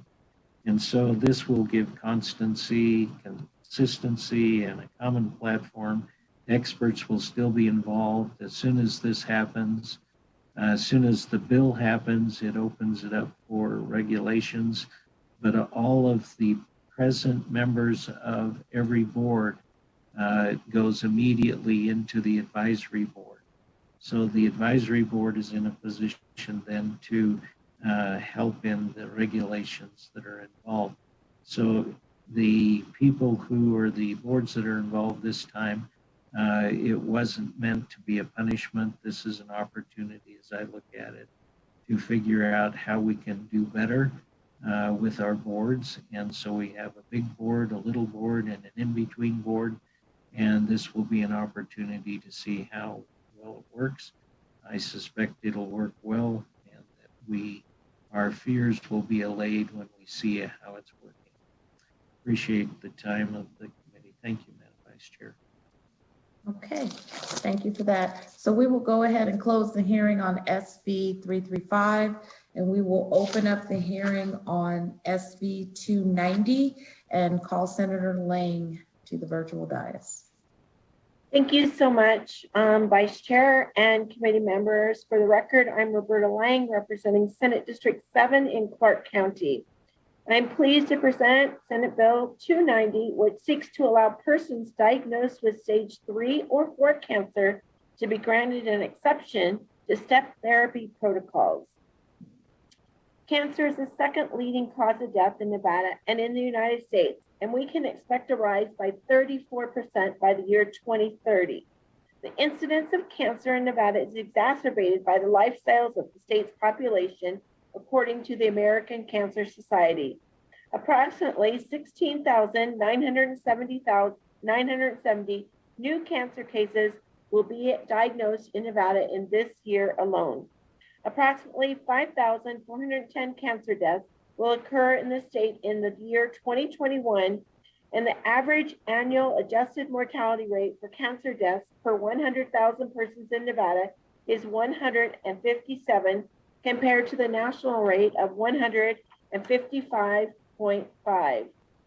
From 2012 to 2016, African American men were 1.2 times more likely to get colon cancer and 1.7 times to get prostate cancer as compared to non-Hispanic white men.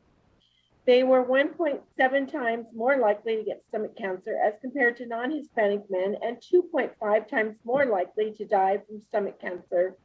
African American men have a lower 5-year cancer survival rates for most cancer as compared to Hispanic white men. And African American men are twice as likely to die from prostate cancer.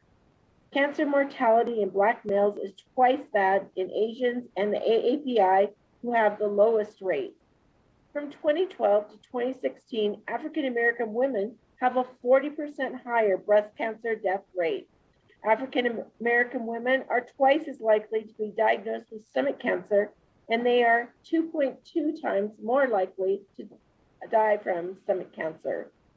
Eliminating disparities in terms of socioeconomic status should be our goal. Disparities arise from work, wealth, education, housing, and overall standard of living, as well as social barriers to high quality cancer prevention, early detection, and treatment services.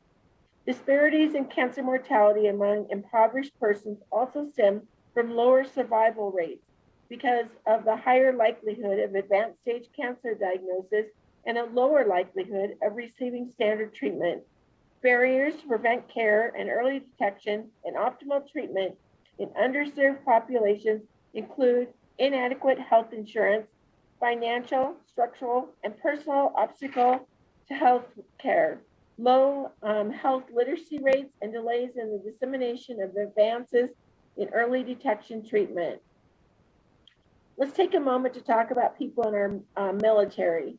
Incident rates of breast cancer and prostate cancer are significantly higher across race and gender, and breast cancer is 20 to 40% higher for those in our military. Individuals who have cancer face tremendous financial burdens to treat the disease. If they have health insurance, they may still find themselves owing thousands of dollars to healthcare practitioners and facilities. Individuals without health insurance face an additional burden of not being treated adequately for their disease because of their lack of insurance. In fact, the United Health Foundation reports that 15% of our state's population avoid seeking care due to the cost.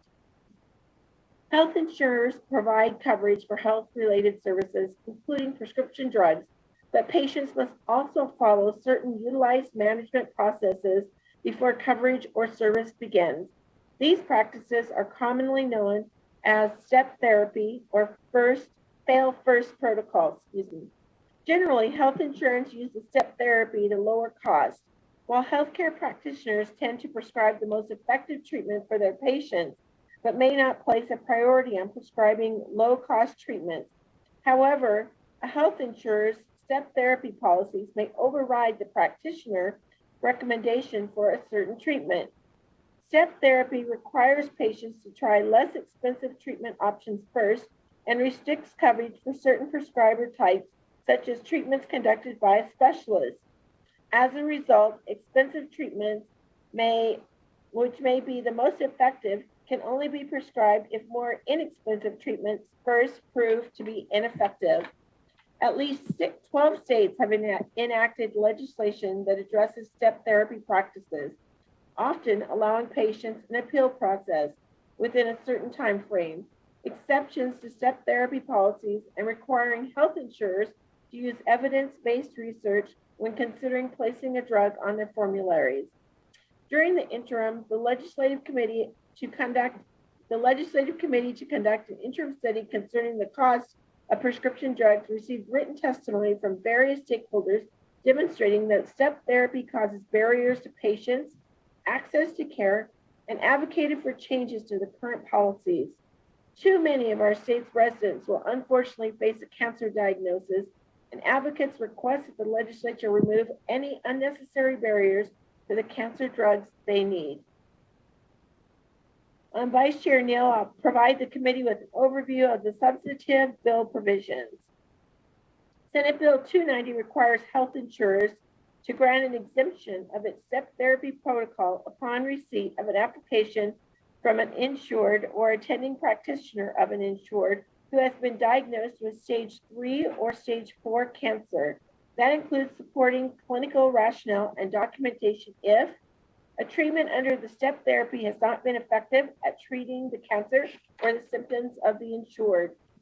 A delay of effective treatment would have severe or irreversible consequences for the insured, and the treatment under the step therapy is not reasonably expected to be effective. A treatment under the step therapy is contradicted or based peer-reviewed clinical evidence will likely cause an adverse reaction or other physical harm to the insured, or prevents the insured from performing his or her occupational or daily activities. The insured is stable under treatment of the prescription drug for which the exemption is requested, and the insured has previously received approval for coverage of that drug, or any other condition for exemption is met, as prescribed in regulations adopted by the insurance commissioner. Health insurers must respond to a step therapy exemption request within 72 hours of the request. A health insurer is required to respond within 24 hours of a request if the attending practitioner determines that the step therapy process may seriously jeopardize the life of the health of an insured.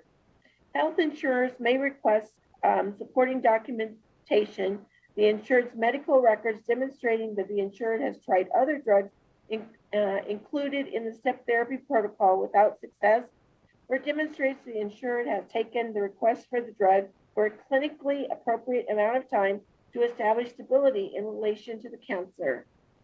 Health insurers are required to provide coverage for requested prescription drugs in accordance with the terms of the applicable health insurance policy. The insurer may limit the coverage to 1 week supply, but must cover the drug for as long as necessary to treat the insurer if the attending practitioner determines after 1 week that the drug is effective. Health insurers are also required to post on the internet website the procedures and prescribe forms that apply for exemption from the step therapy protocol. And I might add that we have accepted an amendment on this, that we would just use the forms that they already have on their website to have a drop-down menu, and that the form would be accessible to patients. And finally, a health insurance policy issued or renewed after October 1, 2021 must include the coverage required by this bill and any provision of the policy that conflicts is void. Madam Chair and committee members, I know this is complex. It's taken me a lot of research and talking to people to understand this. So I hope you'll bear with me. I'm happy to expound on any part of the bill. This is important legislation. It will support many medical professions, and I urge your support, and I'm happy to answer any questions. Okay, thank you for that. Members, any questions?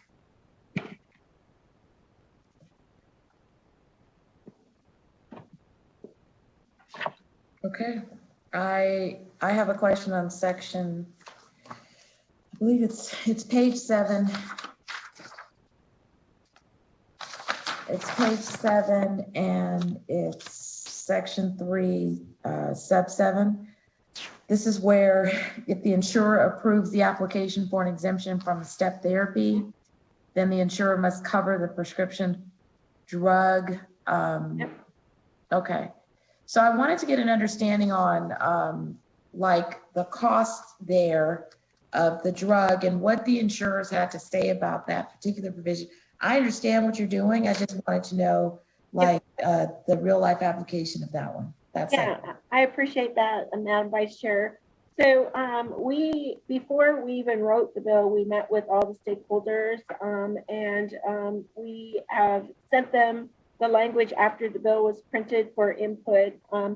And this section actually came out of conversations we had with the insurance companies. And see, the situation is, and I don't know if you know, but cancer drugs, when you get to step 3 and step 4, they're $1,000 a pill. And so it's $30,000 a month for those medications. And so sometimes patients take the medication and it has an adverse effect for them. And instead of wasting 3 weeks worth of medicine that's worth a lot of money, we thought after talking to the insurance companies, it would be better to prescribe for 1 week, have the doctor confirm that this works for the patient, it's doing what we want it to do, and then they could get the rest of the prescription. Okay. And then if the and I know you have the process at the beginning of section 3 about the review of the application. If the insurer fails to approve the application, and maybe I missed it, does the patient, is there an appeal? What's their recourse upon denial? I think in most insurance policies, they have an appeal process already, so that's not something we dealt with specifically in this bill. If the committee thinks that's something we should add, I'm happy to do that. Yeah, because I was just wondering, because sometimes you're already sick, right? There's probably a family member that's involved, and then the process of going back through the insurance and battling the denial is actually, it's harder, right? Because, and so I'm just wondering if you were thinking about trying to create a pathway for them, if there is, to maybe simplify it and allow them a quicker response. Because when I saw the provision, immediately I thought about, like, if this was Medicare, and man, I couldn't even see myself having to go back through the process and having to battle what they denied. And it usually took like a really long time, and a bunch of calls to very different people, and you just don't even have the bandwidth to do it. So, because you're super sick. Thanks for that. I will have some conversations and see how we can make that possible. Okay. Thanks. Question, Senator Pickard. Thank you, Madam Vice Chair. I was going to wait and see if this came up in opposition, but since you mentioned, Senator Lang, that you had spoken to the stakeholders, I brought a bill, different topic. It was on chronic medications, but similar in that it required insurance companies and providers of plans.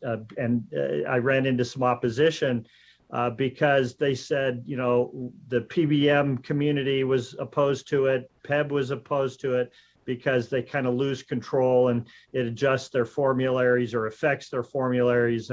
And I was surprised at how quickly the opposition mounted. Have they expressed to you similar concerns that this is going to completely blow them out of the water, make them ineffective, the kinds of things that I heard last time, or have they conceded that this is a good idea?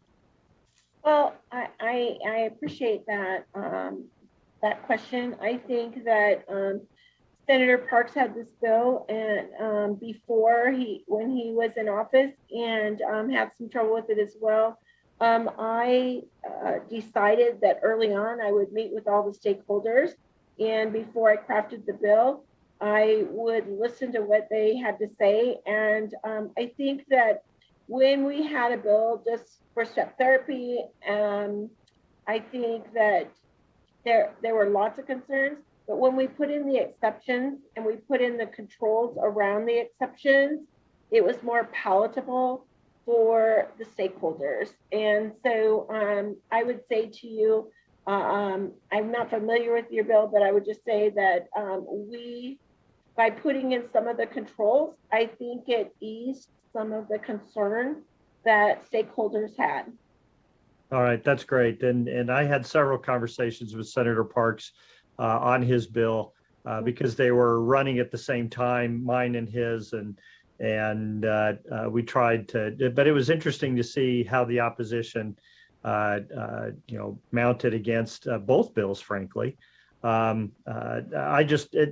interesting as we look at trying to make medications available to the people who need it, and particularly in this instance where we're talking about people that are looking at potentially terminal illness, accelerating to the more potentially effective drugs only makes sense. And it's a financial decision not to, or a power decision. And so I support the bill. I'm just going to be interested to see what they have to say. And I'm glad to know that you were proactive as we tried to be, and hopefully we'll be able to get this through this time. Thank you.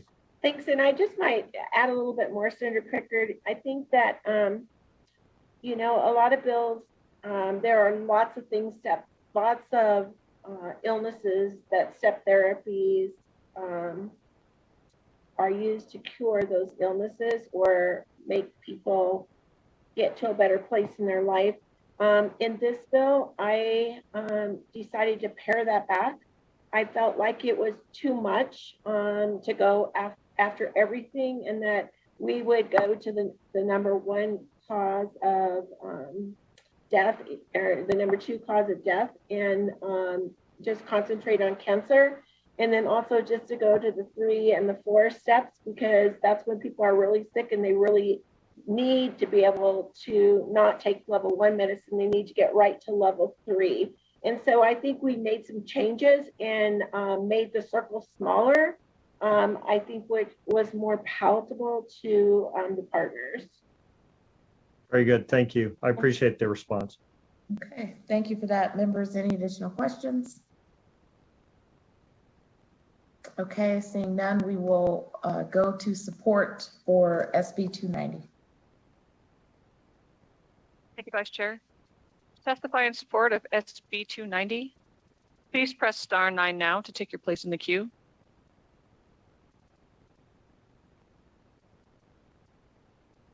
Caller with the last 3 digits of 202, please slowly spell and state your name for the record. You have 2 minutes and may begin. Thank you, Madam Chair and members of the committee. My name is Paige Barnes, Paigebarnes with Crowley and Ferretta Public Affairs. I am here today representing the Nevada Nurses Association. We are here in support of SB 290. We believe that patients should get the right treatment determined by the provider as soon as possible. This bill will make that possible for patients diagnosed with stage 3 and stage 4 cancer. As Senator Lang highlighted in her testimony, this will especially help our most vulnerable populations, including communities of color and military. As nurses, we see the negative impact of step therapy. We want to make access to the right treatment for our patients as easy and quick as possible. We want to thank Senator Lang for bringing forward this important piece of legislation for our patients. Thank you for your time. Thank you, caller. Again, we are currently on support of SB 290. To testify in support, please press *9 now to take your place in the queue.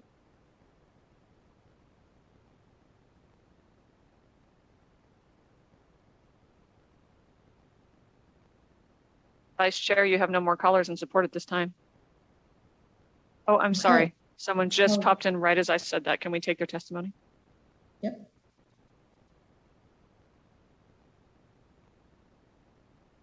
Caller with the last 3 digits of 582, please slowly spell and state your name for the record. You have 2 minutes and may begin. Hi, my name is Jaron Hildebrand. Good morning, Madam Chair and members of the committee. My name is Jaron Hildebrand, and I am the Executive Director of the Nevada State Medical Association.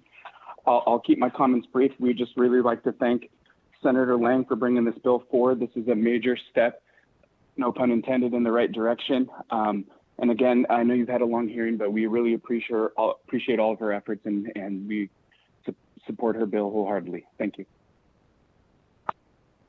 Thank you, caller. For those of you that recently just joined us, we are currently still in support of SB 290. To testify in support, please press *9 now to take your place in the queue.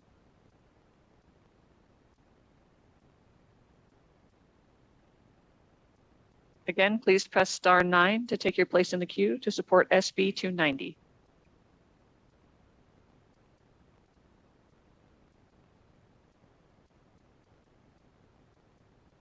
Vice Chair, you have no more callers left in support at this time.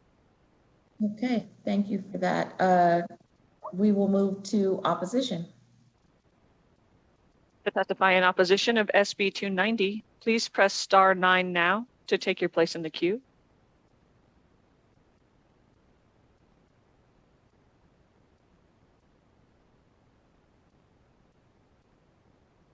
Again, we are currently on opposition of SB 290. To testify in opposition, please press *9 now to take your place in the queue.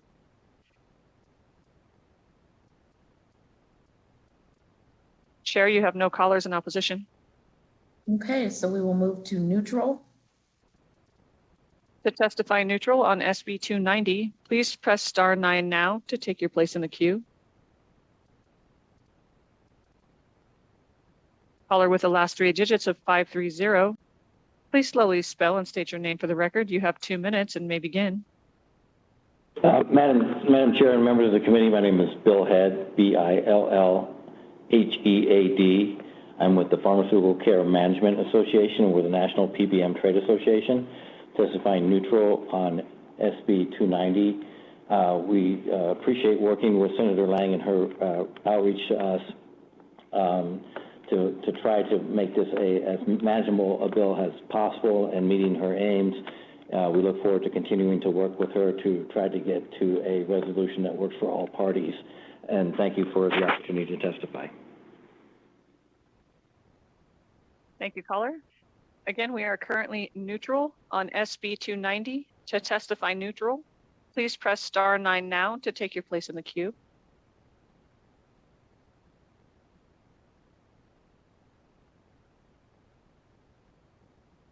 Chair, you have no more callers neutral at this time. Okay, thank you for that. Senator Lang, any closing comments? Thank you. I would just close by saying my father had lymphoma, and when he went to the doctor, we knew he was really bad. They tried to get him the medicines. They told him he wasn't sick enough, and he died 6 months later. And those are the people that this bill will help. The people that go to the doctor and they're really, really sick and they need help and they need to jump in the therapy to a higher level. So I hope that you will support Senate Bill 290 so that we can get people in Nevada the help they need when they are faced with a life or death situation. Thank you so much, Madam Vice Chair. Okay, thank you for that. So we will go ahead and close the hearing for SB 290. Before we go and open up for public comment, tomorrow is super long. The chair asked me to bring up, we have 4 bills, and I believe we have 9 on work session. So it will be a very long hearing. There's no floor, but she wanted to make sure that everybody was aware, review the work session documents, and make sure that you are prepared for tomorrow morning, and try to limit your questions because of the length of the hearing tomorrow. And so I will open up the lines for public comment. BPS, we had an individual who was a part of opposition on SB 335. They're going to call in under public comment. I just want you to designate them opposition under SB 335. But the rest of the folks calling in for public comment, it really is public comment. I received a text message that they were unable to get on. And so we're just going to take that testimony, and then the rest will be public comment on other items that are not related to the 2 bills that we just heard. So thank you for your time and attention. BPS? Absolutely, Vice Chair. If you logged in earlier to testify in opposition, please press star 9 now to take your place in the queue.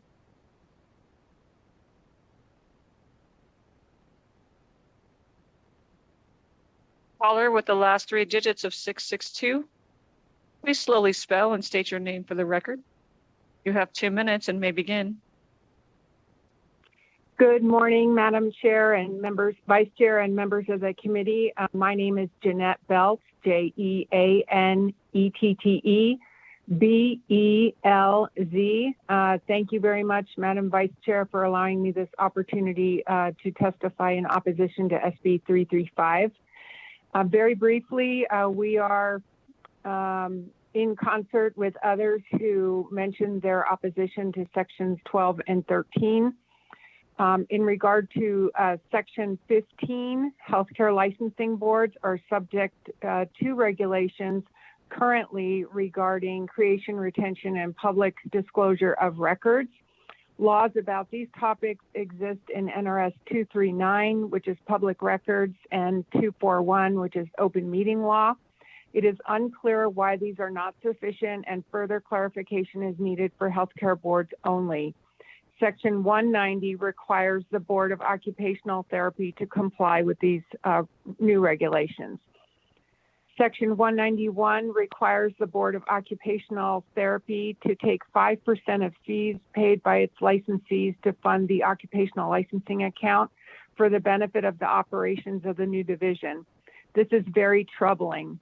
NRS 640A 190 sub 3 specifically states that fees must be set aside in such an amount as to reimburse the board for the cost of carrying out its chapter. This clearly does not include, as permissible, a transfer of funds to an executive branch division to cover its expenses. The reduction in revenue could also result in the need to increase licensing fees for occupational therapists to offset the funds transfer mandated in this legislation. It is for these reasons that the Nevada State Board of Occupational Therapy is opposed to SB 335. Thank you, Madam Vice Chair, and for your indulgence. Okay, thank you. So BPS, is there anyone else in public comment that is not related to any of the 2 bills? Yes, Chair, I will make an announcement.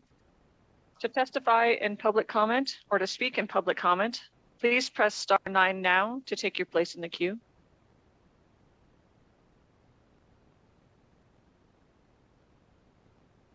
Again, to speak in public comment, please press star 9 now.